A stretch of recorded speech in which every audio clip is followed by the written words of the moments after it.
Alright. Is you're thinking only in terms of making it work. It's only about making what you're coding work. Get it working and move on. And that's actually okay at first. Obviously, if you can't get your code to work, then you really haven't made any progress with your task. But over time, you have to learn to move past that.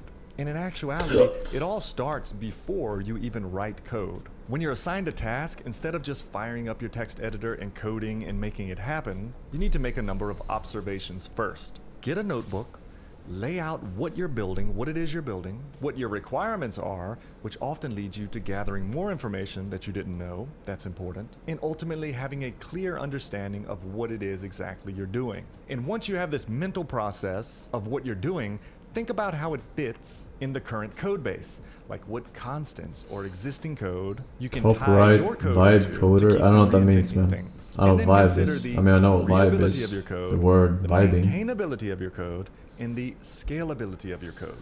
It's more than just making it work. The second sign of an inexperienced, non-traditional dev is that they make huge changes to the code Use base ChatGPT at once, to make meaning code. your pull requests are too big to make sense I mean, of. They're too big for I've any never asked meaningful comments ChatGPT or for code, remediation. so I In guess not I'm checking literally your not code a in vibe often, coder. you can introduce problems that are harder to diagnose because of all the changes to the code base that you've introduced. I've A never pull written request code. should really just have one Period, I cohesive guess. feature that you're working on, not multiple. And if that feature is big, then perhaps it should be broken up into multiple logical parts. So commit often and make sure to test each commit. If you've sketched or planned out your feature first, like I just mentioned, you probably have ended up with a checklist of steps to get your feature working. And every time you check off a step or a task, test it and commit it. And once the feature as a whole is fully working and tested, then push your code up and create the PR. Here's a good example that I came across. I commit every time I finish a unit of work, but don't push my code to the server until the feature is fully complete. I'll try to elaborate with an example. Say my job is to develop a login system for some website. I would write my class for a user, then commit. Then I'd create the HTML form to accept the username and password, and then commit. Then I would add the appropriate validation, making sure the password's long enough, making sure the email's valid, things like that, and then commit. That's 3 commits. This could be 3 commits in one day or spread over multiple days. It depends on how long each unit of work takes.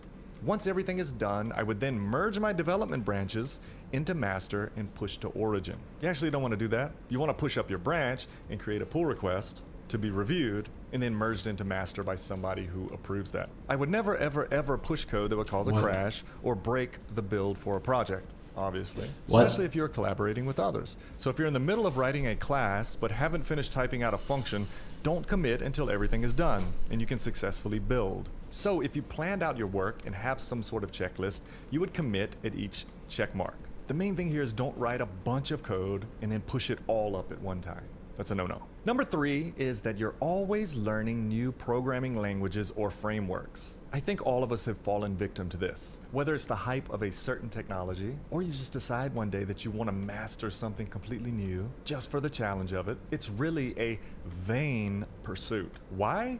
Well, I'm all for you being a constant learner. That's a good thing. You actually have to do that in this industry. You have to always be learning. But the question is, what are you learning? It's much more beneficial to be learning and mastering the concepts of programming and how things are really working than learning many different languages. Which, to be honest, each one's just a new syntax. It's just a new language. Why do that?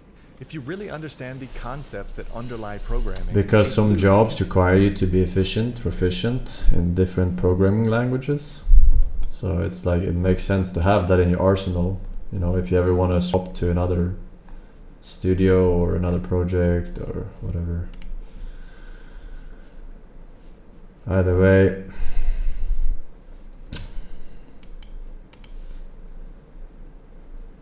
we